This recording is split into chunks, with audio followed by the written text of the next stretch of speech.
Bienvenue dans cette nouvelle vidéo sur comment ChatGPT révolutionne notre quotidien professionnel.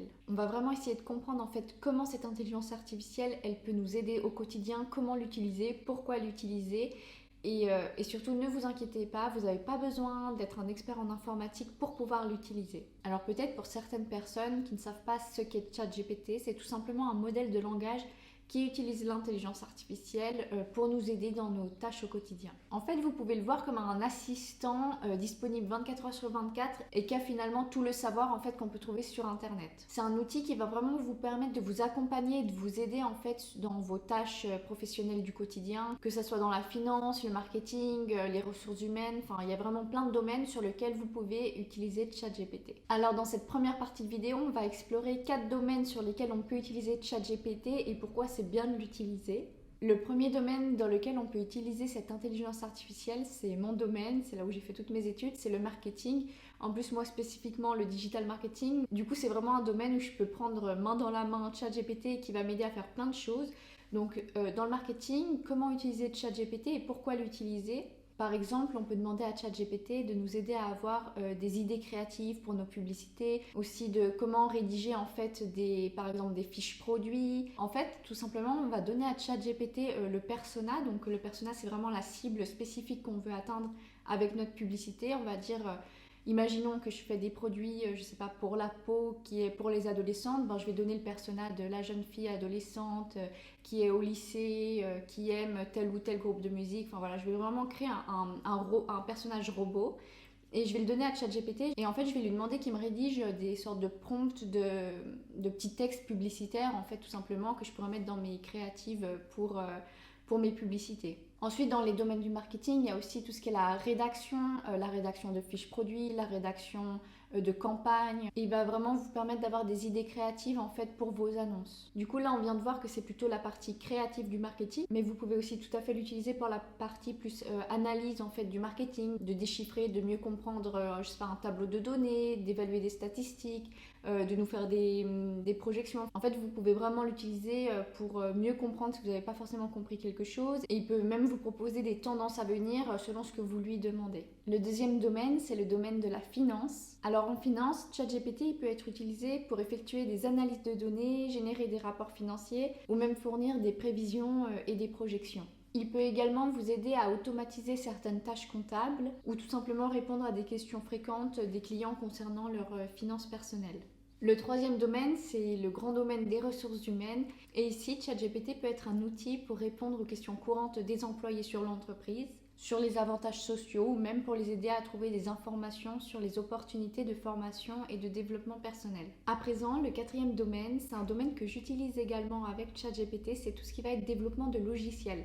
Alors je suis bien loin de développer des logiciels ou de ce genre de choses, mais moi je le prends plus par exemple sur faire des sites sur WordPress, des fois quand il faut ajouter quelques lignes de code CSS, il va me donner exactement ce que j'ai besoin. Ici je vous ai donné juste quelques exemples en fait de comment appliquer ChatGPT sur certains domaines professionnels, mais en fait vous pouvez tout à fait aussi l'utiliser pour d'autres domaines. Après c'est à vous de voir ce que vous avez besoin ou non. Et à présent je vais vous donner des avantages concrets de l'utilisation de ChatGPT. La première chose que tout le monde sait, c'est que c'est un gain de temps énorme. Et ça, c'est quelque chose qui a fait un peu parler aussi parce que les étudiants utilisaient beaucoup de ChatGPT pour rédiger à leur place des dissertations. Et en fait, tout simplement, c'est que les étudiants, je pense, avaient la flemme de faire des recherches et au lieu de prendre des paragraphes par-ci par-là sur Google, ils ont demandé directement à l'intelligence artificielle de rédiger un gros pavé et ça suffit. Donc en fait, dans les années à venir, c'est quelque chose qui va être démocratisé et que du coup, ça va nous faire gagner du temps sur des tâches qui nous prenaient beaucoup plus de temps à l'époque. Que ça soit pour la rédaction de contenu, donc comme avec les étudiants et les rédactions, mais c'est aussi un gain de temps énorme dans plein d'autres domaines parce que tout simplement, quand en fait on a une question à laquelle c'est pas juste un oui ou un non à répondre qu'on pourrait très bien demander sur Google et ça prend aussi 1 seconde et demie, c'est quand tout simplement parfois on a du mal à formuler les choses ou qu'on veut quelque chose de plus étoffé, en fait on veut un peu un condensé de plein de réponses Google, et ben c'est ce que ChatGPT va faire. Il va vraiment, si vous voulez, prendre toutes les réponses qu'il trouve et en faire quelque chose de vraiment synthétique et que vous pouvez adapter sous toutes les formes. Et grâce à ça, ça va vous permettre d'avoir plus de temps pour gérer d'autres tâches importantes de votre quotidien professionnel. Deuxièmement, ChatGPT, c'est votre assistant préféré qui est disponible 24 heures sur 24, 7 jours sur 7. Il est disponible à tout moment. Alors si vous travaillez tard le soir, que vous êtes en freelance ou que des fois vous ne voulez pas forcément demander à votre collègue, vos patrons, certaines choses et que vous savez que ChatGPT peut le faire en fait à la place d'un autre assistant, demandez-lui, il sera toujours prêt à répondre à vos questions à n'importe quel moment. Et troisièmement, ChatGPT en fait c'est un peu l'étudiant modèle qui apprend constamment. En fait, plus les gens l'utilisent, plus ChatGPT est affiné, mis à jour et plus il a de données en fait à analyser. Et comme ça, vous aurez un outil qui s'améliore constamment au fil du temps. Et finalement, je vais vous donner quelques petites astuces pour bien utiliser ChatGPT pour que vous puissiez pas perdre trop de temps à formuler vos questions. Je vais vous dire un peu les bonnes pratiques et usages à faire sur ChatGPT. Sachant que moi, c'est un outil que j'utilise déjà depuis un moment. En fait, depuis que ça a commencé à être connu, je dirais, c'était quoi, il y a 2 mois, je sais plus trop. Moi, mon travail, c'est le marketing digital. Donc, je me suis dit, mais en fait, tout ce que je suis en train de faire, ChatGPT peut le faire à ma place pratiquement. Mais c'est pas quelque chose qui me fait peur parce qu'en fait, quand j'étais étudiante, j'avais un professeur d'économie qui nous disait que à l'avenir, il y aura plein de métiers qui vont disparaître, que ça soit tout simplement avec l'évolution ou avec justement l'intelligence artificielle. Mais ça veut dire qu'il y aura plein d'autres métiers qui vont être créés en fait. C'est un peu comme une boucle. C'est pas tous les métiers disparaissent et les humains n'ont plus de travail. Non. Il y aura toujours des nouveaux métiers qui vont être créés pour s'adapter à notre société. Donc maintenant, on reprend sur les petites tips et astuces pour bien utiliser ChatGPT. La première chose, c'est essayer d'être précis en fait dans vos questions. Vous pouvez, si vous savez vraiment pas comment formuler vos questions, être un peu vague, mais du coup, ChatGPT vous donnera une réponse un peu vague. Essayez d'être spécifique dans ce que vous demandez pour que ChatGPT puisse vous donner une réponse factuelle. Deuxièmement, c'est la personnalisation de votre assistant virtuel. En fait, vous pouvez personnaliser ChatGPT. Alors prenez le temps un peu d'explorer les fonctionnalités, les paramètres qui sont disponibles pour vous aider à ajuster les préférences que vous voulez avoir sur ChatGPT. Par exemple, vous pouvez spécifier le domaine ou l'industrie dans lequel vous travaillez et que vous pourrez obtenir des réponses plus adaptées à votre contexte professionnel. Le troisième point, c'est d'expérimenter, continuer à l'utiliser. N'hésitez pas à avoir différentes techniques d'approche en fait, un peu comme avec les humains. Si ça marche pas, on va essayer de parler un peu autrement, de trouver d'autres mots.